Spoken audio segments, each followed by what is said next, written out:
한때 최고의 전성기를 누렸던 중남미 아스테카 왕국이 몰락한 이유가 바로 스페인 정복자들과 함께 건너온 감염병, 천연두 때문이었습니다. 네, 당시 동서를 막론하고 수많은 목숨을 앗아간 천연두.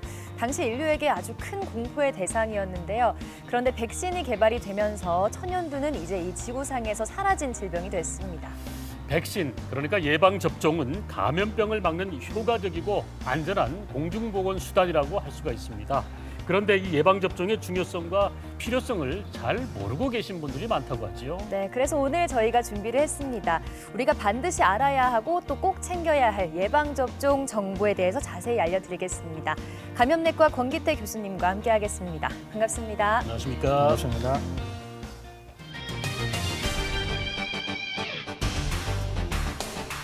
전염성 질병의 예방을 위해 미리 면역을 형성하는 예방접종.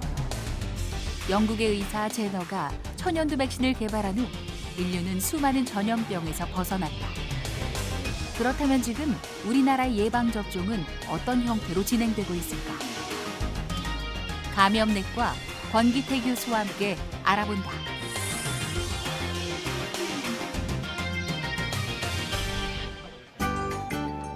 우리나라 어린이들의 예방접종률은 세계적인 수준을 유지하는 반면 유독 성인 예방접종률은 대부분이 한 자릿수를 넘기지 못하고 있다. 예방접종이라고 하면 흔히들 아기들한테 필요하다고 생각하시는 경우가 많은데 요즘은 어른에게도 필요한 예방접종이 되게 많습니다. 자기가 아파서 병원에 오신 다음에야 이제 내가 어떤 예방접종이 필요한가 이렇게 살펴보시는 경우가 많으신데 미리미리 꼭 살펴보실 필요가 있겠습니다. 21세기 최악의 감염병 코로나19 탓에 전 세계가 피해를 겪는 지금 건강에 대한 사람들의 관심은 부쩍 높아졌고 예방접종도 조금 더 주목받았다. 최근에 이제 코로나 때문에 예방접종이나 백신에 대한 관심이 되게 높아진 것 같습니다. 매년 우리나라는 이제 인플루엔자 예방접종은 나라에서 무료로 전 국민 대상으로 시행하고 또 폐렴 예방접종 같은 경우도 고령자에 대해서는 무료로 예방접종을 해서 제법 인플루엔자나 폐렴에 대해서는 예방접종률이 좀 높은 편입니다. 그 이외에 뭐 파상풍이라든지 나머지 예방접종들도 챙겨봐야 될 것이 여러 가지 있기 때문에 같이 좀 예방접종에 대해서 관심을 가지고 내가 필요한 예방접종이 어떤 게 있는지 챙겨보시면 좋을 것 같습니다. 신종 감염병 대비에 대한 중요성이 나날이 커지는 지금 권기태 교수는 신종 감염병 대응 체계에 대해 지속적인 연구를 하고 있다. 최근 이제 100세 시대를 맞아 이제 고령자가 증가하고 여러 가지 치료법이 다양하게 면역 억제 치료가 발달하면서 감염 질환에 의한 사망률이 증가하고 있습니다. 그래서 자기한테 어떤 예방접종이 필요한 건지 좀 관심을 가지고 살펴보실 필요가 있을 것 같고요. 또 이제 해외여행이 되게 많아지면서 이때까지 우리나라에 별로 유행하지 않았던 그런 감염 질환들, 코로나 바이러스도 해외에서 먼저 들어온 바이러스죠. 그래서 특히 젊은 분들이다 하더라도 어릴 때부터 여러 가지 예방접종이 프로그램이 다 나와 있습니다. 그래서 혹시 빠진 건 없는지, 자기한테 현재 필요한 건 무엇인지 꼭 챙겨보시고 강의를 통해서 다시 한번 접해보시면 많은 도움이 될 것으로 생각합니다. 21세기를 이끌어서 감염병의 시대라고 합니다. 그러니까 우리가 지금 겪고 있는 코로나19 바이러스를 포함해서 인류를 위협하는 감염병이 속속 출현하고 있기 때문입니다. 그렇습니다. 일단 본격적인 이야기를 시작하기에 앞서서 이 감염병이 무엇인지 좀 정확하게 짚고 넘어가야 될 것 같습니다. 네. 감염병이란 무엇일까요? 네, 감염병은 세균이나 바이러스, 미생물, 곰팡이와 같은 이런 미생물들이 사람 몸 안으로 들어왔을 때 사람 몸에 있는 면역세포는 이 미생물을 물리치기 위해서 다양한 면역 물질들을 내게 되고 군대와 비슷하죠. 사람 몸을 지키기 위해서 이 미생물들을 없애려고 합니다. 그래서 이렇게 미생물을 없애려고 하고 사람 몸에 있는 면역세포들이 이렇게 싸우다 보면 염증 물질들이 주위에 이렇게 많이 생겨납니다. 네. 그래서 이 염증 물질들 때문에 증상이 나타나죠. 열이 난다. 호흡기 감염증이 오면 콧물이 난다, 기침 난다, 목이 아프다. 소화기 감염증이 오면은 설사가 있고 복통이 나고 이런 이제 여러 가지 증상들이 나타날 때 우리가 이 사람은 감염병에 지금 걸렸다 이렇게 생각을 하는 것이죠. 네. 그래서 감염병이 여러 가지 종류가 있는데 국가에서 특별히 관리를 해야 되는 이 국민 건강에 아주 중요한 부분들을 차지하기 때문에 관리해야 되는 감염병을 법정 감염병 이렇게 이야기를 하는데요. 네. 법정 감염병은 이제 우리 현재 유행하고 있는 코로나나 메르스나 조류 인플루엔자처럼 즉시 격리하고 즉시 신고해서 국가에 큰 치료제와 백신이 없기 때문에 이런 경우를 1급 법정 감염병 이렇게 이야기를 하는 거고요. 한 하루 정도, 그래서 결핵이나 홍역이나 수도 같은 경우는 24시간 정도 안에 격리하고 신고하고 조치를 취하면 되겠다 해서 이걸 이제 2급 법정 감염병 이렇게 하고요.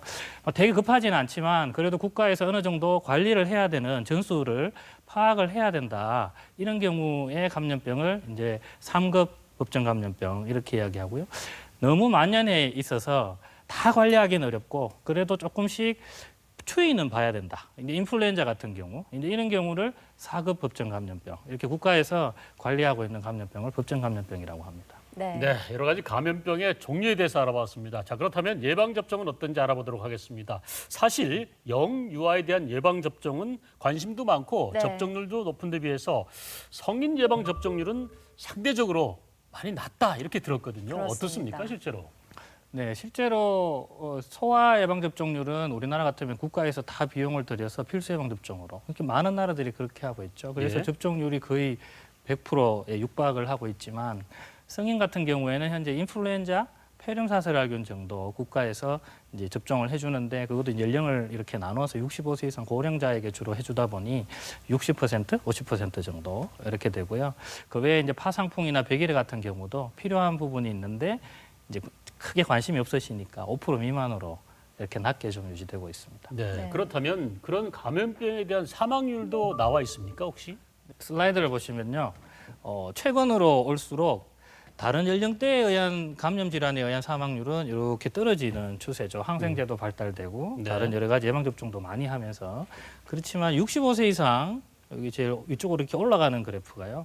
65세 이상 인구 10만 명당 사망자 수는 최근으로 오면서 오히려 증가하는 추세를 보이고 있습니다. 예. 네, 그 이유는 고령 이 연령이 우리가 이제 생존 기간이 길어지니까 65세 이상 생존 기간이 길어지고 여러 가지 뭐 이식 치료다, 면역 억제 치료다 이런 치료법들이 많이 개발이 되면서 면역 억제 환자들도 좀 많아져서 감염 질환에 의한 사망률이 증가하고 있습니다. 실제로 저희가 사망 진단서 분석을 해보면 실제 뭐 암이 사망률 1위라고 이야기를 하는데 실제로 마지막에 사망하실 때는 50%가 감염 질환에 의해서 예. 사망을 하시게 됩니다. 그래서 흔히들 말씀하신 대로 어릴 때 이제 예방접종을 하는 건 당연하게 생각하는데 예, 예. 아직도 보면 조금 가끔 2번 맞아야 되는데 뭐 한 번 빠진다든지 네. 이런 경우들이 있어서 예. 이런 분들이 20, 30대가 되면 뭐 홍역을 걸리게 되거나 이런 일들이 생기게 되는 거죠. 그래서 어릴 때 부족한 경우 그리고 파상풍이나 백일해 같은 경우는 어릴 때 필수 예방 접종 다 마쳤지만 10년마다 한 번씩 계속 해줘야 되는데 대부분 안 하십니다. 예. 그러니까 이제 나이가 들수록 방어력이 이렇게 떨어져서 문제가 되는 경우, A형 간염 같은 경우는 과거에는 어릴 때 다 걸리고 항체를 다 가진 채로 평생을 사셨는데 지금 우리나라가 이제 위생 상태가 좋아지니까 A형 간염을 거의 어릴 때 걸리지 않습니다. 예. 그런데 예방 접종을 하지 않은 연령이 있습니다. 아직 우리나라에 들어온 지 그렇게 오래되지는 않았거든요. 네. 예방 접종이. 그래서 이런 분들이 한 30, 40대에 요즘 조개젓 때문에 A형 간염 유행하는 경우, 그리고 이제 암이 백신으로 예방된다는 거는 최근의 일이죠. 이제 이런 새로 개발되는 백신들이 있습니다. 이런 경우에 좀 챙겨 맞으셔야 되고 해외여행 같은 경우도 우리나라에 없는 병들이 그쪽에 유행을 하고 있으면 또 네. 예방접종 챙겨야 되는 경우가 있고요.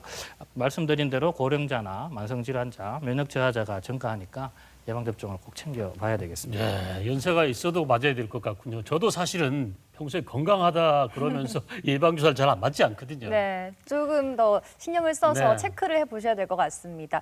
특히 또 만성 질환이 있거나 면역력이 약한 경우에는 이런 감염병에 더 쉽게 노출이 될 수 있잖아요. 그렇죠. 그런 경우에 예방 접종을 더 잘 해주셔야 될 것 같은데 실제로 연령이나 또 상황에 따라서 또 적절히 맞아야 되는 예방 접종 종류가 있을 것 같은데 정리 좀 해주시죠. 네, 이제 이 표는 저희 대한감염학회에서 예방접종표를 만든 겁니다. 전체 국민에게 연령별로 해서 어떤 예방접종이 필요한가. 예. 주는 오늘 제가 말씀드릴 내용은 65세 이상 고령자에게 주로 필요한 백신이죠. 예. 그래서 보시면 인플루엔자나 폐렴사슬알균, 파상풍 백일해 그리고 대상포진 이런 백신들은 65세 이상 고령자에게 주로 필요한 백신이 되겠고요. 예. 여기 밑에 쪽에 보시면 이제 홍역이나 볼거리 풍진이나 수두 같은 경우는 우리나라에 들어오기 전에 태어나신 분들, 지금 한 30대 정도, 40대 정도에 이제 그런 분들은 과거엔 다 걸리고 지나갔는데 걸리진 않으셨고 예방접종은 하지 않으셨고 네. 이런 연령대가 또 좀 발생을 하고 있습니다. 예. 그런 경우에 문제가 되고요. 인후종 바이러스 자궁경부암 백신이라고 불리는 백신은 주로 이제 소아 때 일찍 좀 접종하는 걸로 지금 국가에서 무료로 접종을 해주고 있기 때문에 챙겨 맞으시면 될 것 같습니다. 네.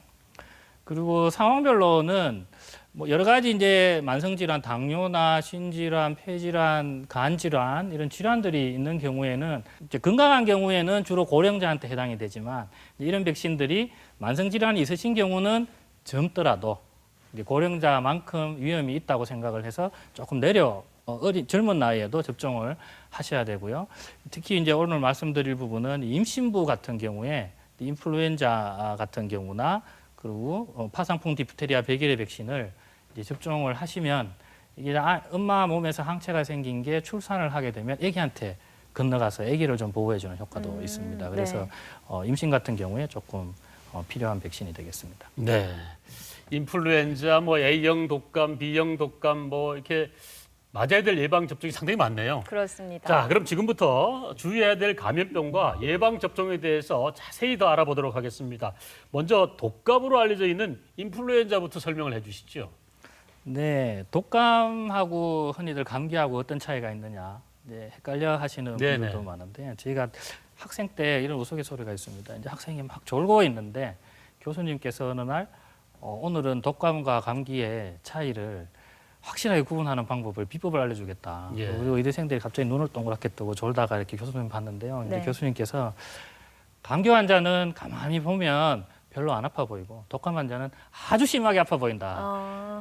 아주 쉽네요. 확실하기가. 그러니까요. 별거 아닌 이야기인데요. 예. 뭐 사실이기도 합니다. 네. 그래서 인플루엔자 같은 경우는 독감 같은 경우는 그냥 상기도 감염, 감기 같은 경우는 상기도 감염입니다. 콧물 좀 나고 미열 있고 목 좀 아프고 이런 정도인데 독감은 인플루엔자는 전신 감염에 해당됩니다. 심하면 예. 폐렴으로도 진행을 하고 뇌염도 올 수가 있고요. 갑자기 열이 많이 나면서 전신통이 굉장히 심하게 옵니다. 저도 제가 2013년인가 한번 알아본 적이 있는데요. 한번 해보면 딱 이게 독감이구나 바로 알 수 있습니다. 네. 그래서 간략하게 말씀드리면 뭐 요즘 많이 아실 겁니다. 이제 개인 의원 가서 이렇게 스틱으로 찍어서 A형이다, B형이다 이렇게 구분을 해볼 수가 있고요. 예. 보통 한 10년에서 40년 주기로 유행을 합니다. 제일 예. 최근 유행이 2009년 신종 인플루엔자, 신종 플루였죠. 네. 네. 잠복기가 굉장히 짧습니다. 하루 이틀 만에 굉장히 고열이 나면서 심하게 아픈 거죠. 그리고 전신적인 질환이다. 감기같이 상기도만 간단하게 하고 지나가는 경우도 있지만 고령이나 임신이거나 아주 어린 아기거나 만성질환이 있는 고위험자들은 사망까지 이르는 심각하게 될 수 있다. 예. 젊은 성인이고 건강하면 그냥 가볍게 이렇게 지나갈 수 있습니다. 한 3일 정도 앓고 툭툭 털고 일어납니다. 그렇지만 앓고 난 다음에 좀 고령자나 만성질환자들은요, 조금 오랫동안 무력감이나 기침, 가래 같은 증상은 호소하는 경우들이 들어볼 수가 있습니다. 우리나라에 크게 두 번 이렇게 유행합니다. 일반적으로 11월 말 12월에 일대 A타입이 A형이 전형적으로 유행하고요. 3, 4월에 이제 개학하면 아이들 중심으로 해서 B형이 좀 유행하는 이렇게 두 번 유행하는 그런 패턴을 보입니다. 예. 매년 접종하셔야 되고요. 예방접종 효과가 나는 왜 독감 접종했는데 왜 걸렸어라고 병원 오시면 많이 이야기하시거든요. 네네. 효과가 100%가 되지 않습니다. 60%에서 80%. 네. 접종하고 나서 항체가 생기면 근데 이 항체가 또 평생을 가거나 가지 않습니다. 한 6개월 정도 지나면 네. 항체가 이렇게 조금씩 사라져요. 예. 그래서 이게 효과가 조금 떨어지는 경우가 있고 모든 예방접종에 다 해당되지만 접종하고 항체가 생기려면 시간이 필요합니다. 2주에서 4주 정도. 그래서 우리가 11월, 12월에 유행하면 한 10월 정도부터 자, 이제 접종하세요. 이렇게 홍보를 하고 있죠. 크게 3가지 종류와 4가지 종류를 가진 백신을 지금 현재 다 맞춰드리고 있습니다. 3가, 4가 이렇게 이야기를 하는데요. 이론적으로 현재까지 뭐 딱 이게 우수하다, 저게 우수하다. 상식적으로는 그냥 4가 백신 한 개 더 맞으면, 한 개 더 포함된 거 맞으면 예방이 좀 더 되지 않겠나 이렇게 하는데 그 해에 또 어떤 게 유행하느냐에 따라서 이 차이가 나기 때문에 네. 현재 뭐 이렇게 꼭 4가를 맞아야 된다. 뭐 3가 정도만 해도 충분하다. 뭐 이렇게까지 이야기할 수는 없고 어느 거든지 그 해의 상황에 맞게 접종하면 되는 걸로 되어 있습니다. 예. 백신의 종류도 이제 계란을 활용해서 계란을 키워서 바이러스를 정식시켜서 만든 백신과 유전자를 따로 조합을 해서 만든 백신이 있습니다. 접종 대상은 대체로 다 많이 아시는 소아들, 임신부들, 고령자, 면역저하자, 만성질환자, 의료인 뭐 이렇게 뭐 거의 많이 해당되실 것 같습니다. 건강한 젊은 성인 외에는 대부분의 경우에 다 해당된다고 하겠습니다. 네. 저분들은 꼭 맞아야 되시는 분들이. 이 얘기는 꼭 맞으셔야 되는. 네.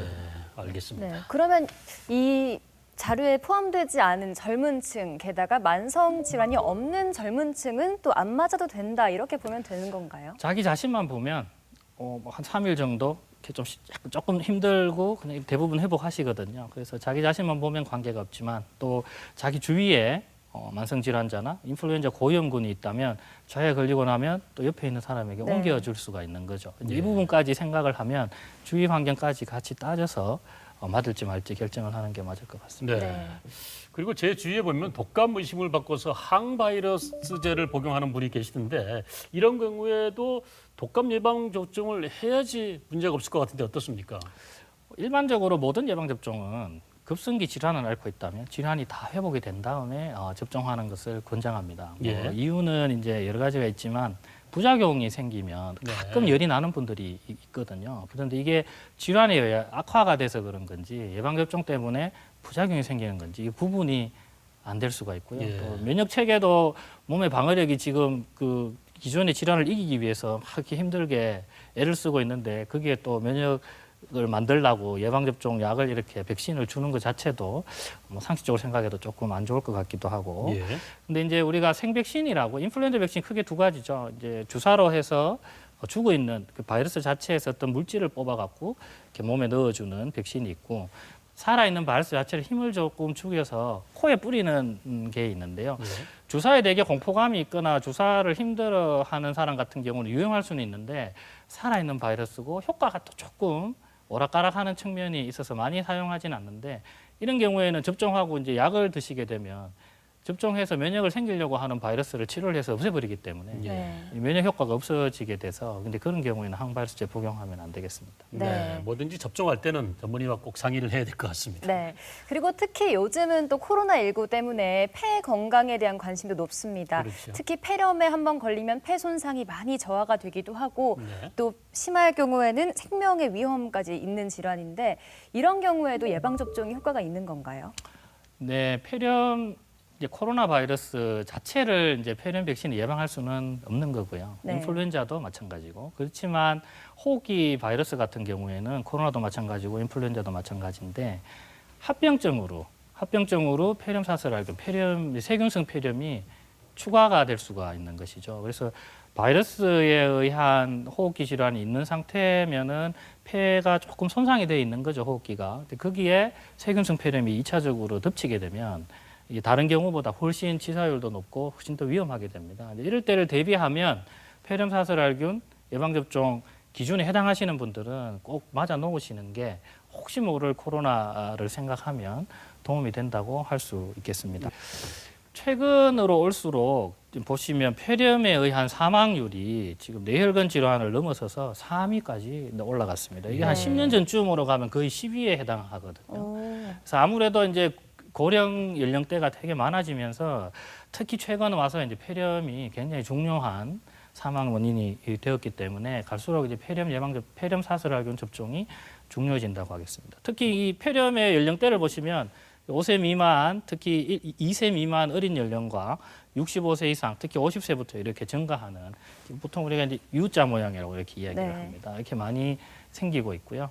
그래서 폐렴 예방 접종의 특징은 이 폐렴도 마찬가지입니다. 인플루엔자도 이렇게 100%가 아니듯이 폐렴을 일으키는 균의 종류가 굉장히 여러 가지가 있습니다. 그 여러 가지 중에 가장 흔한 폐렴 사슬알균에 대해서 예방 접종을 해주는 거기 때문에 100%는 아니다. 그렇게 이해를 하셔야 되고요.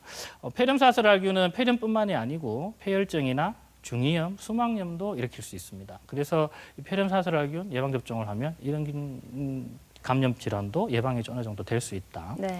두 가지 있습니다. 단백결합 백신이 있고 다단계 백신이 있는데요. 주로 단백결합 백신은 과거에는 소아들한테 주로, 왜냐하면 다단계 백신은 소아에게 효과가 없었거든요. 그래서 소아에게 접종을 했는데 그 면역학적인 효과가 굉장히 좋았습니다. 그렇지만 단백결합 백신은 이렇게 분자량이 좀 커서 많은 종류의 폐렴 사슬알균도 90가지나 되거든요. 그 중에 이제 제일 잘 일으키는 것 13가지를 단백결합 백신에 넣어 놓은 건데요. 다단계 백신은 23가지를 가지고 있습니다. 그래서 요즘은 이렇게 다단계 백신은 대신에 면역학적인 효과가 조금 이렇게 개수는 많지만, 그래서 갈수록 이제 이렇게 두 가지 다 맞는 게 좋겠다. 어른에게는. 네. 아이들은 단백결합 백신만 주로 추천합니다. 접종 대상은 인플루엔자하고 크게 다르지 않습니다. 그래서 65세 이상 만성질환 갖고 계신 분, 면역 저하 있으신 분에게 접종을 권장하고 있습니다. 네. 네, TV 메디칼 약순 오늘은 우리가 반드시 알아야 할 예방 접종에 대해서 알아보고 있는데요. 이번에는 파상풍 얘기를 좀 해볼까 합니다. 파상풍 하면 주로 날카로운 농기구를 쓰는 농촌이나 공사 현장에서 자주 발생한다 그래요. 네, 게다가 또 요즘 반려견 키우는 분들 많으시잖아요. 그렇죠. 이 개에게 물린 상처가 오염이 되면 또 파상풍의 위험이 높아진다고 하는데 우리에게 DTP 주사로 잘 알려져 있습니다. 무엇인지 좀 설명해 주시죠. 네, 말씀하신 대로 파상풍에 걸리게 되면 되게 유명한 그림인데요. 예. 이렇게 근육이 강직이 됩니다. 근육이 이제 우리말로 쉽게 표현하면 경기한다 이렇게 이야기를 하죠. 네. 그래서 등 뒤쪽에 있는 근육이 훨씬 더 강하기 때문에 강직이 되면서 이거 후궁반장이라고 하는데요. 이렇게 뒤쪽으로 활처럼 휘는 이런 증상을 나타내서 되게 예. 힘들게 되는 거죠. 최근에 또 이 파상풍도 이렇게 좀 증가하고 있습니다. 특히 고령자에서 연도가 이렇게 최근으로 올수록 그 이유를 봤더니 파상풍 항체가 이렇게 나이가 들수록 떨어집니다. 항체가 떨어지는 예, 항체가 떨어집니다. 그래서 고령에서 조금 더 최근 와서 증가하는 것 같아서요. 저희가 예방접종 하는데 이 파상풍 예방접종 최근에 좀 강조하고 있는 상황입니다. 네. 파상풍하고 다르게 이제 백신은 파상풍과 백일해가 합쳐져 있거든요. 최근에 또 백일해도 이렇게 좀 증가하고 있습니다. 특히 신생아 백일해가 좀 많이 증가하죠. 백일해가 이제 과거에 백일간 기침하는 그런 질환이죠. 그래서 특히 이렇게 어린 아이들에서 많이 증가하는 걸 보실 수 있습니다. 그래서 이제 어릴 때는 저희들 DTP라고 해서 거의 빠뜨리지 않고 국가에서 필수 예방 접종, 전 세계 거의 공통된 아주 예방 접종 잘하는 백신 중에 하나입니다. 그래서 어릴 때 이제 접종을 하는데요. 이게 우리나라에 도입된 게 58년입니다. 그래서 그 이전에 태어나신 분들은 접종을 안 하셨을 가능성이 굉장히 많은 거죠. 네. 그래서 58년 이후에 출생하신 분들은 이 DTP 대신에 어른에게 놓는 또 있습니다. 파상풍 백일해 주사가 이 접종을 꼭 챙겨서 맞으실 필요가 있고요. 그리고 아까 제가 신생아에서 최근에 백일해가 많이 증가하고 있습니다. 그래서 임신 27, 8주, 30주쯤 해서 백일해 백신을 접종을 하면 항체가 아기에게 건너가고 엄마도 또 백일에 걸리지 않고 이렇게 해서 아기가 좀 보호가 되고요. 또 요즘은 주변에 있는 이제 할아버지 할머니가 아기 돌보는 경우가 되게 많으시잖아요. 네. 그래서 할아버지 할머니와 함께 엄마까지 같이 이렇게 접종을 하면 아기가 백일해로부터 좀 보호가 될 수 있다. 이런 정책을 좀 추천을 하고 있습니다. 여기 보시면 이제 임신부 주변의 가족에게도 같이 접종을 하도록 권장을 하고 있습니다.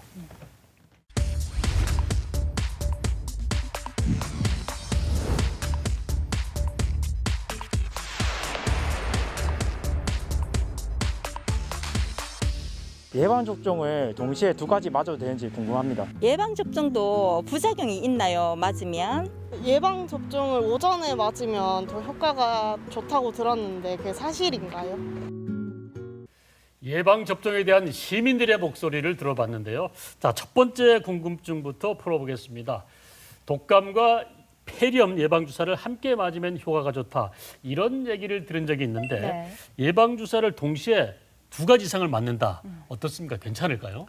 네, 이론적으로는 여러 가지 맞아도 동시에 맞아도 크게 상관이 없습니다. 네. 다만 우리가 크게 백신을 바이러스 자체에서 어떤 물질만 균에서 물질만 추출한 사백신 그리고 바이러스 자체에 힘을 좀 죽여놓은 살아있는 바이러스 생백신 이렇게 이제 크게 2가지로 분류를 하는데 예.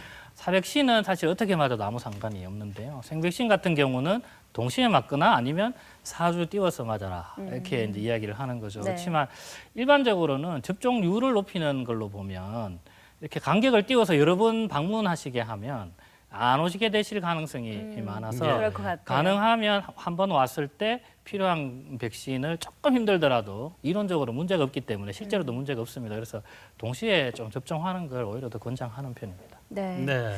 자, 그리고 2번째 궁금증인데요. 예방 접종을 하고 좀 푹 휴식을 취해라 이렇게 말씀을 하시는데 그 이유가 하루 이틀 앓는다는 분들도 좀 계십니다. 네.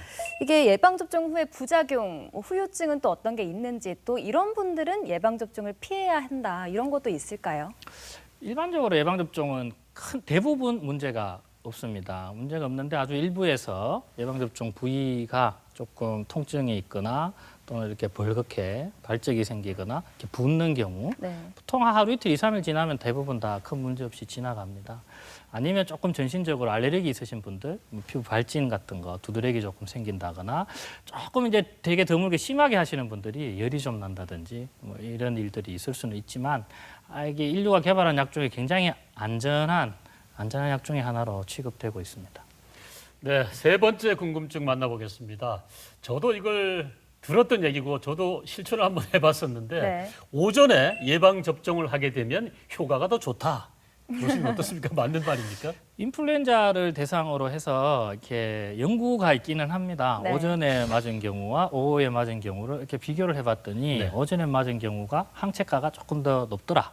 예. 연구가 있기는 한데요. 그게 이제 우리가 예방 효과라는 것은 항체가가 일정 수준 이상만 되면 다 예방 효과를 가지는 걸로 보기 때문에 그걸 근거로 해서 뭐 반드시 오전에 맞아라 이렇게 하고 있지는 않습니다. 오전에 맞든 예. 오후에 맞든 예방되는 데는 큰 문제가 없다 이렇게 보고 있고요. 대신에 부작용이 생길 수가 있어서 오후 늦게 접종을 하면 혹시 야간에 밤에 주무시다가 이렇게 부작용이 생기거나 하면 또 응급실 가야 되고 뭐 이런 일이 생기잖아요. 네. 그래서 이제 오전에 접종하면 혹시 부작용 생기면 오후에 가까운 데 가서 이렇게 조치를 받을 수가 있으니까 가급적 이제 오전에 맞으면 조금 더 수월하다 이런 측면으로 이해하시면 되겠습니다. 네, 네. 참고하시면 될 것 같습니다. 네, 네. 이렇게 간단한 궁금증들 몇 가지 풀어봤고요.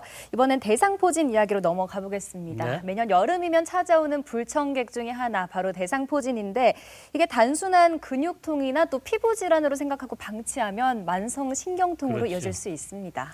특히 올해는 이 코로나19 스트레스와 기상 이변으로 대상포진 환자가 역대 최고치를 기록할 것이다 이렇게 예상이 네. 되는데 이게 통증의 왕이라고 불리는 대상포진 이게 어떤 질환이며 예방 접종은 어떻게 해야 되는지 알려주시죠. 슬라이드 보면서 말씀드리겠습니다. 네. 대상포진은 이 모양으로 오는 물집성 발진입니다. 포진이니까. 네. 그래서 이렇게 이 넓게 퍼져 모양으로 있네요. 네, 물집이 이렇게 있죠. 그래서 어릴 때 바이러스 이름이 수두 대상포진 바이러스입니다. 그래서 하나의 바이러스인데 이름이 수두 대상포진이죠. 그래서 처음 감염이 되면 수두가 되고 재발을 하게 되면 대상포진이 되는 겁니다. 그래서 어릴 때 수두를 앓고 나면 그 바이러스가 척추에 있는 신경에 평생 가지고 갑니다. 가만히 예. 있는 거죠. 가만히 있다가 면역이 나이가 들거나 몸에 어떤 문제가 있어서 면역이 이 바이러스를 억제시킬 수 있는 수준 이하로 떨어지게 되면 이 바이러스가 신경에부터 시작해서 피부로 이렇게 올라와서 물집을 일으키죠. 그래서 대상포진은 대부분 물집 생기기 전에 통증이 먼저 옵니다. 예. 네. 그리고 통증도 이제 신경통이죠. 말씀하신 대로. 예. 신경통이니까 지릿지릿하거나 갑자기 막 아프다가 또 갑자기 괜찮아지기도 하고 그래서 굉장히 환자분들 불편해하시죠. 그래서 제가 말씀드린 대로 어릴 때 수두를 앓고 나면 수두 대상포진 바이러스에 대한 면역이 이렇게 올라갑니다. 그러면 이제 나이가 들면서 이 면역이 서서히 어떤 이유로 이렇게 떨어지게 되고 이 바이러스를 억제시킬 수 있는 수준 밑으로 떨어지게 되면 대상포진에 걸리게 되고요. 그러면 다시 이제 면역이 올라가는데 대상포진 백신은 여기에 착안한 겁니다. 대상포진을 걸리고 나서 면역이 올라가는 것을 대상포진 바이러스를 줘갖고 인위적으로 면역을 올려갖고 대상포진 걸릴 수 있는 수준 이상으로 네. 면역을 유지하는. 그래서 지금까지 하고 조금 다릅니다. 보통 예방접종이라고 하면 한 번도 걸린 적이 없는 상태에서 백신을 줘갖고 면역을 생성해서 걸리지 않도록 하는 건데요. 이 경우는 바이러스를 가지고 있으면서 바이러스를 줘서 면역을 올려갖고 그 바이러스가 다시 활성화되는 것을 막아주는 조금 다른 백신하고는 다르죠. 그래서 예. 최근에 굉장히 증가해서 고령자에게 특히 이 대상포진이 많이 생겨서 신경통으로 고생하시는 분들이 되게 많으십니다. 네.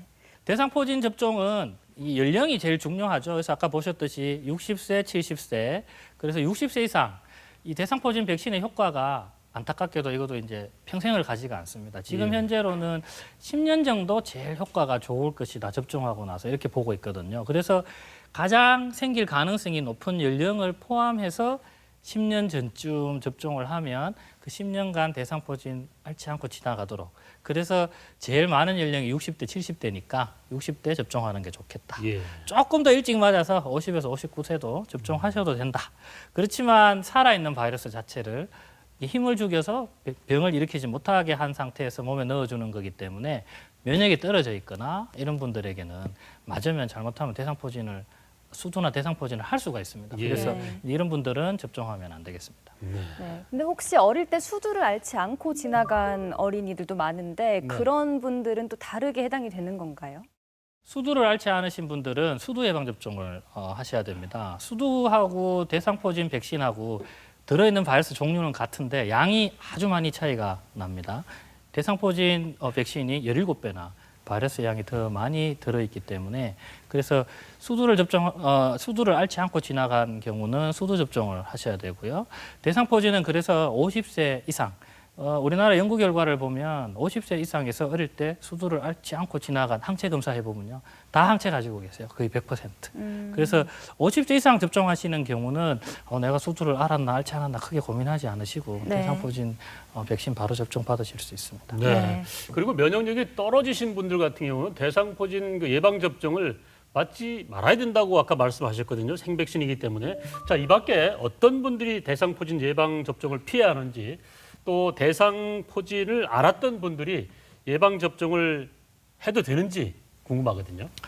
예, 특히 뭐 이식 환자라든지 면역 억제제를 복용하고 있으신 분이나 혹은 선천적으로 혹은 후천적으로 자기가 면역이 약해져 있으신 분들, 질환이 있으신 분들은 접종하시면 되지 않는데 최근에 이제 외국에서 이제 살아있는 바이러스가 아니고 이렇게 바이러스에서 어떤 물질을 뽑아내서 유전자 조합 백신이 지금 개발이 되어 있습니다. 아마 향후에 이 백신이 도입이 되면 국내에 면역이 저하되신 분들도 예방 접종을 하실 수 있을 것 같습니다.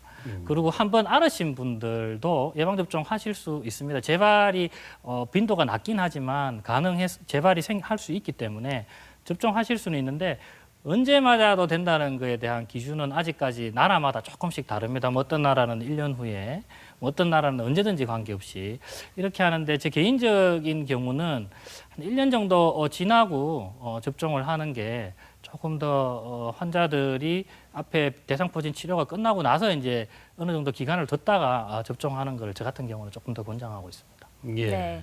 자, 이렇게 대상포진에 대해서도 알아봤고요. 예. 이번에는 A형 간염에 대해서 알아보겠습니다. 이게 20, 30대 젊은 층에서 발병률이 점점 더 높아지고 있는데 상한 음식이나 물을 통해서 잘 오염이 된다 이렇게 알고 있는데 네. 어떤 건가요? 네, A형 간염은 순위성 전염병이죠. 그래서 여기 보시면 뉴스에도 많이 나왔습니다. 이제 조개젓을 먹고 A형 간염에 오염된 A형 간염 바이러스에 오염된 조개젓을 먹고 집단적으로 발병하고 이런 사례들이 최근에 문제가 됐었죠. 그래서 우리나라도 과거에 위생 상태가 조금 좋지 않던 시절에는 어릴 때 다 앓고 지나갔습니다. 그렇지만 이제 한 40대 밑으로는 예방 접종이 도입된 지 아직 그렇게 오래되지 않아서 그 예방 접종은 하지 않았고 어릴 때 걸리지 않은 항체가 없는 연령대가 있습니다. 30, 40대가 특히 문제가 되는데 이제 최근에 2019년 같은 경우에 보면은 유행이 좀 심하게 조개젓 관련해서 이런 유행이 심하게 있었습니다. 그래서 A형 간염은 위생 상태가 좋지 않은 후진국이나 개발도상국으로 여행을 가는 경우에는 꼭 좀 접종을 하라고 이야기를 하고요. 혹시 가족 중에 A형 간염 환자가 있었다거나 저희처럼 의료인인데 A형 간염을 진료해야 된다거나 그리고 직업적으로 조개젓도 있지만 요식업, 식당 같은 데서 A형 간염 걸리게 되면 거기 와서 음식 드시는 분들 다 문제가 되겠죠. 그리고 네. 어린이하고 관계되는 되는 분들 그리고 간 질환이 기존에 있는데 A형 간염이 오면 또 더 심하게 앓을 수가 있게 됩니다. 그래서 우리가 연구를 해보면 40세 이상은 항체를 갖고 계신 분들이 많습니다. 어릴 때 걸려갖고. 그래서 검사를 하고 항체가 없는 분들만 골라서 접종하는 걸 권장하고요. 40세 미만은 예방접종을 하지 않았으면 항체가 대부분 없다고 봐서 예방접종을 항체 검사를 하지 않고 바로 예방접종하는 걸 권장하고 있습니다. 자, 그리고 한때 거의 사라졌던 감염병 홍역이 또 다시 고개를 들고 있다 이런 이야기가 있습니다. 네, 홍역이 우리나라도 이게 이제 홍역은 2번 접종을 해야 되는데 일부 연령대에서 2번 접종이 조금 부실한 그런 연령대가 있습니다. 특히 한 20대, 30대 혹은 어릴 때 접종하고 나이가 들면서 항체가가 좀 떨어진 연령대. 그런 경우에 해외에서 좀 많이 유행을 해서 국내에 유입이 됩니다. 그래서 특히 이제 동남아, 중국 이런 쪽에서 우리나라로 홍역 환자들이 좀 많이 유입이 돼서 국내에서 유행을 많이 했습니다. 그래서 우리도 보면 2018년도 특히 이때 대구에서도 좀 많이 유행을 해서 문제가 네. 됐었습니다. 홍역 환자 굉장히 많았죠. 유럽도 지금 뭐 많이 유행을 하고 있습니다. 이제 이런 부분은 왜 혹시 백신을 좀 접종하지 않으려고 하는 백신을 기피하려고 하는 그런 그룹들이 또 그런 단체들이 있거든요. 근데 거기서 홍역 백신에 대해서 접종을 하지 않게 되면 또 그쪽 관계되는 아이들이 또 유행을 해서 홍역이 아직도 유행을 하고 있고요. 미국 같은 경우도 계속 홍역이 일정 수준 이상 유행을 하고 있습니다. 그래서 해외에 갔다 오시거나 이런 경우에 홍역에 대해서 주의를 해야 되고요. 또 해외 여행 가거나 혹은 내가 홍역 항체가 없다거나 어릴 때 2번 접종한 거가 명확하지 않은 경우는 항체 검사를 해보고 홍역 접종하는 걸 좀 신경을 써서 봐야 되겠습니다. 그래서 세계보건기구에서 지금 아직도 계속 유행하고 있으니까 네. 2회 접종을 권장을 하고 있습니다. 그래서 반드시 2회를 접종해야 예방접종 효과가 97% 이상 나오겠습니다. 그리고 12에서 15개월하고 4에서 6세 요즘 초등학교 들어가기 전에 홍역 예방접종 증명서를 다 떼서 학교에서 확인을 다 하도록 그렇게 되어 있습니다. 그렇지만 이제 재작년처럼 대구에서 이렇게 많이 유행할 때는 만 1세 때 접종을 하는데 조금 당겨서 6개월이 넘어가면 그때부터 접종을 시작하기도 하고 실제로 이렇게 했습니다. 이렇게 해서 저희 대구 지역의 홍역 유행이 이제 조절이 되었죠. 네. 네, 전 세계적으로 홍역이 비상이 걸렸다니까 어쩔 수 없이 해외에 나가실 때는 반드시 예방 접종을 해야 될 것 같아요. 네. 그리고 요즘은 뭐 코로나19 때문에 해외 갈 일은 없겠지만은 그래도 알아두어야 할 예방 접종 좀 더 자세히 알아보겠습니다. 교수님 어떤 게 있을까요? 해외여행 방문 시 필요한 예방 접종 뭐 되게 여러 가지가 있는데 이게 특히 지역마다 조금씩 차이가 납니다. 그래서 제가 중간에 한번 말씀드렸는데 예방접종하고 항체가 생기려면 2주에서 4주가 지나야 되거든요. 예. 그래서 지금은 해외 뭐 아무도 못 가시지만 네. 안 가시지만 해외에 갈 때는 한 2주나 4주 전에 내가 가는 지역에서 어떤 예방접종이 필요하고 그 지역은 어떤 병이 좀 유행을 하고 있는지 이제 질병관리본부 홈페이지 들어가면 다 아실 수 있습니다. 그래서 조금 미리 살펴볼 필요가 있는데요. 파상풍 디프테리아 백일에는 좀 전에 제가 기초 접종으로도 말씀드렸는데 국내에는 파상풍 접종률이 굉장히 낮지만 파상풍 환자가 그렇게 흔하진 않습니다. 치명적이긴 하지만 그 이유는 파상풍 접종은 예방하는 약은 크게 두 가지가 있습니다. 미리 접종해서 예방하는 백신이 있고요. 다치고 난 다음에 항체를 줘서 그때 당시에 파상풍이 생기는 것을 예방하는 항체를 직접 주사하는 그 항체가 있거든요. 네. 우리나라 대부분의 응급실은 교통사고나 다친 분들에 대해서는 그 항체를 거의 일상적으로 다 주사를 해줍니다. 예. 근데 그 이유 때문에 한 효과가 3주 정도밖에 안 가거든요. 그런데 이제 이게 해외로 조금 개발도상국이나 후진국으로 가서 다치게 되면 이제 그런 항체 주사를 파상풍 항체를 주사를 못 맞을 경우가 있을 수 있죠. 그래서 그런 경우를 대비해서 꼭 파상풍 접종을 하고 가시라 이렇게 권장을 해드리고요.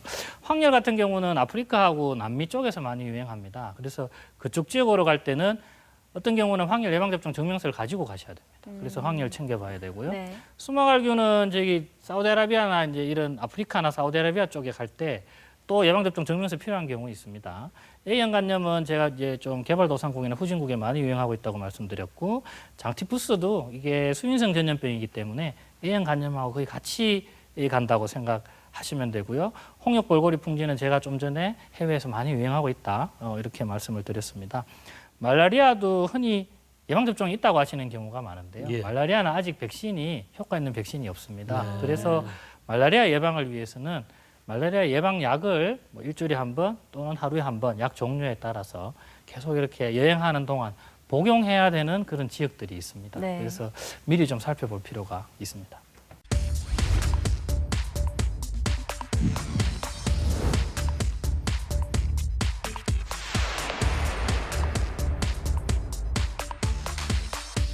작년에 폐렴 주사 한번 맞았는데요.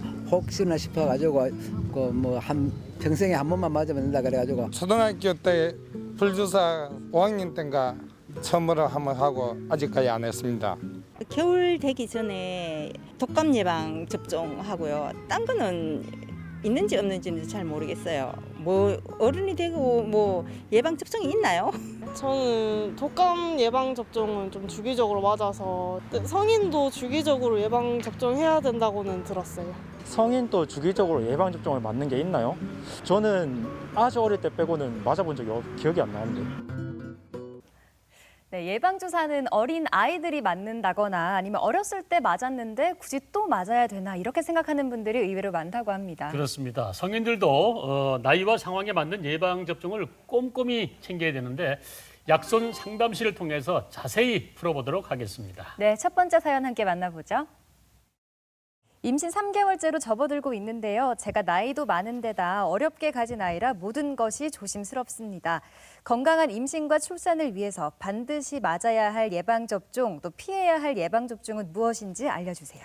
네, 앞서서도 임신부에게 필요한 공부하는 그런 그 예방접종에 대해서 언급을 해주셨는데 자, 임신부에게 필요한 예방접종 그리고 피해야 될 예방접종 정리 한번 해주시죠. 네, 반드시 필요한 예방접종은 인플루엔자입니다. 그래서 11월이고 겨울 시즌이 됐을 때 산모가 인플루엔자 걸리게 임신부가 인플루엔자에 걸리면 폐렴합병증이 잘 와서 치사율이 더 높습니다. 네. 그래서 임신부는 인플루엔자 고위험군이기 때문에 반드시 인플루엔자 예방접종을 하셔야 되고 또 출산 직전에 가까워서 접종하게 되면 엄마에게 있는 항체가 아기에 가서 아기가 또 보호되는 효과가 있을 수 있습니다. 예. 그래서 꼭 챙겨 맞으시고 그리고 백일의 백신이죠. 파상품 백일회가 이렇게 합쳐져 있는 백신인데요.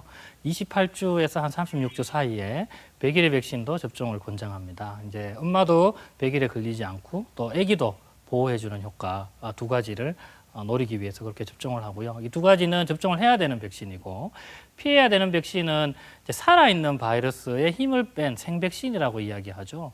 홍역, 볼고리, 풍진 이렇게 합쳐져 있는 하나의 백신, MMR 이렇게 표현을 하고요. 네. 그리고 수두 백신, 이 두 가지 백신은 그리고 결핵 BCG인데 BCG는 사실 뭐 성인에게 접종하지 않기 때문에 일반적으로 피해야 될 백신은 MMR과 수두 백신이 되겠습니다. 대상포진은 이제 50세 넘어서 접종하는 백신이라서 역시 생백신이긴 하지만 임신부에겐 주로 접종 대상에 해당되지 않아서 MMR과 수두 백신인데요. 문제는 이제 가끔 엄마들이 수두나 이렇게 수두에 걸리거나 이렇게 걸려서 오는 경우가 있습니다. 그래서 예. 이렇게 항체가 없으면 임신했을 때 접종을 못 하기 때문에 임신을 하기 전에 임신 계획 단계에서 이 내가 지금 수두나 홍역이나 풍진이나 볼거리에 항체가 있는지 없는지 혹은 어릴 때 확실히 접종한 게 맞는지 확인을 한번 해보시는 게 좋습니다. 네, 임신부들은 철저하게 관리를 해야 될 것 같습니다. 필요한 게 있을 거고 네. 또 필요 없는 게 있을 텐데 항상 전문의와 상담하셔서 꼭 맞으시기 바랍니다. 자, 다음 사연 만나보도록 하겠습니다. 자궁경부암을 예방하는 주사는 당연히 여성만 맞는 걸로 알고 있는데 남성들도 자궁경부암 예방주사를 맞아야 한다는 얘기를 들었습니다. 남성들이 자궁경부암 예방주사를 맞을 경우에 어떤 효과를 볼 수 있는 건가요? 네, 자궁경부암은 국내 여성암 발병률 2위라고 합니다. 네. 또 발병률이 계속 증가하고 있어서 이 백신 접종 연령이 40대까지 확대도 됐다고 하는데 이게 남성들도 자궁경부암 접종이 필요하다라고 하는데 이건 어떤 의미인가요? 네, 자궁경부암을 일으키는 이제 바이러스가 다 잘 알려졌죠. 인간 유두종 바이러스이고요. 이게 이제 여성의 자궁경부에 감염이 되게 되면 경부암을 일으키게 되고 네. 남성의 성기에 감염이 되게 되면 성기 사마귀 같은 이제 이런 질환을 일으키는데 이게 이제 성관계를 통해서 옮길 수가 있습니다. 예. 그래서 여성에게 반드시 접종을 해야 되지만 남성에게 접종을 해서 남성이 인간 유두종 바이러스에 걸리지 않게 하는 게 여성의 자궁경부암도 떨어뜨릴 수 있는 것이죠. 최근에는 이제 아직 뭐 확실하게 밝혀지지는 않았지만 이제 구강암이나 이런 쪽에도 인유두종 바이러스 관련이 조금 있다고 해서 지금 연구가 좀 진행 중인 걸로 알고 있습니다. 향후에는 구강암 예방에도 인유두종 바이러스 백신을 사용하게 될 수도 있을 것 같습니다. 네. 네. 그럼 남성의 경우에도 이 접종 연령은 비슷하다고 보면 되는 건가요? 여성은 45세까지 확대가 됐고요. 이제 다른 유럽이나 미국 쪽은 남성도 비슷한 연령대긴 한데 우리나라는 아직까지 남성은 한 20대 중반까지 그렇게 권장하고 있습니다. 네, 알겠습니다. 자, 다음 사연도 만나보겠습니다. 보통 예방접종 등록 시스템이나 예방접종 수첩을 통해서 접종력을 확인하잖아요. 그런데 접종력이 불분명하거나 알 수 없을 경우에 예방주사는 어떻게 맞아야 하나요? 네, 저도 지금 교수님 설명 듣다 보니까 내가 이걸 맞았었나 아닌가 많이 그렇죠. 궁금해지고 있는데 이런 경우에는 항체 검사를 하지 않고 재접종을 해야 되는 걸까요? 다른 방법이 있을 것 같은데요. 큰 원칙은 예방접종을 기억을 정확하지 못하거나 불확실하면 일단 안 맞은 걸로 간주합니다. 예. 그래서 왜냐하면 설사 과거에 접종을 했다 하더라도 다시 또 맞아서 크게 문제를 일으키지를 않거든요. 네. 그래서 과거에 맞은 적이 불확실하면 일단 접종을 하는 걸로 하는데 좀 전에 제가 A형 간염이나 수두나 홍역이나 이런 것처럼 연세가 좀 많이 드신 분들은 과거에 걸려서 항체를 갖고 계실 확률이 굉장히 높습니다. 이제 이런 분들은 항체 검사를 해보고 항체가 있으면 아 내가 이미 걸려서 가지고 있구나. 그러면 예방접종이 필요가 없는 것이죠. 네. 이런 경우에는 확인을 하고요. 그렇지 않은 경우는 일단 과거에 접종한 게 불확실하면 무조건 접종하는 걸 권장하고 있습니다. 네. 네. 자, 다음 사연도 만나보겠습니다. 나이가 들수록 면역력이 떨어져 있어서 다양한 질병에 노출될 위험이 큰 만큼 독감 예방주사는 필수라고 알고 있습니다. 그런데 노인이나 만성질환이 있는 사람은 젊은 층에 비해 독감 예방주사 효과가 상대적으로 떨어진다고 하는데 맞는 말인가요? 자, 젊은이들에 비해서 효과가 떨어진다 그래서 걸으면 안 되겠죠? 네. 예, 어떻습니까? 실제로 이제 저희가 연구를 해보면 항체가 발생하는 율이나 항체가 생기는 정도가 이제 건강한 사람 비해서는 면역이 좀 떨어져 있으니까 실제로 조금 떨어지는 건 맞습니다. 예. 그렇지만 질환을 걸렸을 때 그 후유증, 합병증이나 그 사망률이라든지 이런 위험이 워낙 더 크기 때문에 반드시 챙겨서 접종을 하시도록 그렇게 권장하고 있습니다. 그리고 예방접종도 지금 제가 이렇게 설명을 하고 있지만 현재도 지금 나와 있는 예방접종보다 더 좋고 더 효과적이고 부작용이 더 적은 이런 백신들이 지금 계속 개발 중에 있습니다. 그래서 시간이 지날수록 더 좋은 백신들이 많이 개발될 것으로 그렇게 기대합니다. 네. 궁금증은 이 정도로 풀어보도록 하고요. 예. 또 시기가 시기인 만큼 많이 연구되고 있는 백신들 중에서 코로나19 백신에 대한 관심이 가장 뜨거울 것 같습니다. 지금 현재 코로나19 백신은 어느 정도 연구가 진행되고 있는 건가요?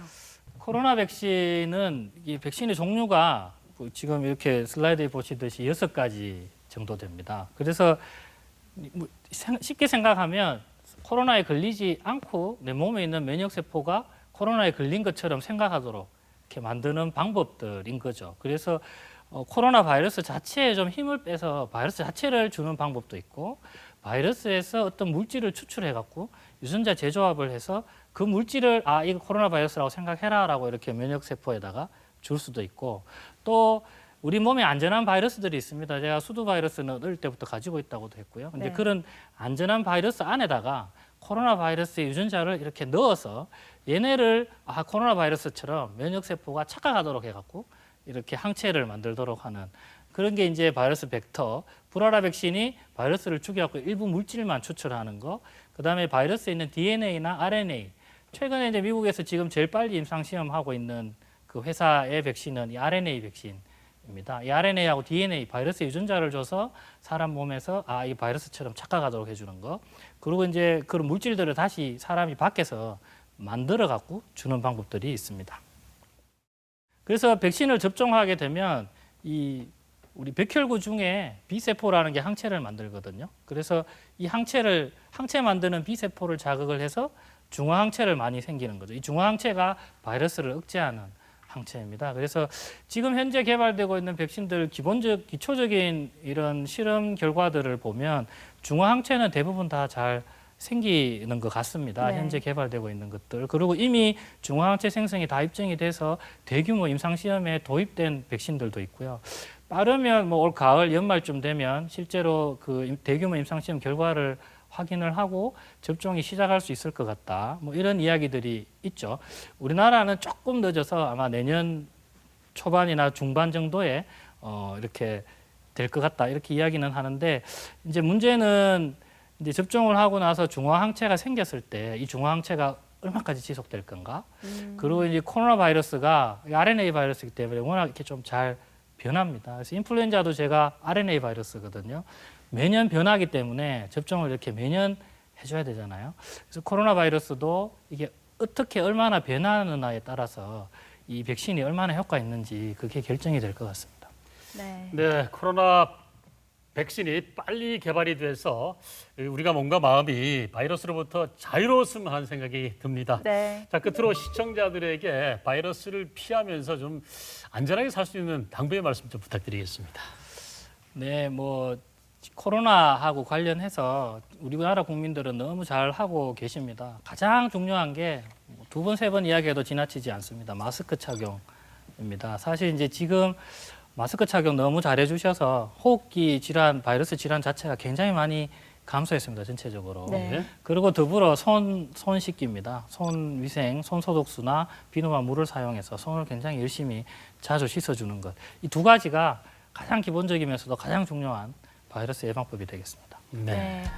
자, 세계보건기구가 올해 세계인의 건강을 위협하는 10대 요인 중 하나로 백신 기피를 꼽았습니다. 네. 예방접종은 전 생애에 걸쳐서 질병을 막아주는 아주 중요한 방법입니다. 그렇습니다. 자, 오늘 이 방송을 통해서 혹시나 놓치고 있던 예방 접종이 있다면 기억하셨다가 꼭 맞으시기를 바라겠고요. 치료만큼 중요한 게 예방이라는 거 꼭 다시 한번 명심해 주시기 바랍니다. 네, 성인이 챙겨야 할 예방접종에 대해서 자세히 알려주셨습니다. 감염내과 권기태 교수님과 함께했습니다. 고맙습니다. 고맙습니다.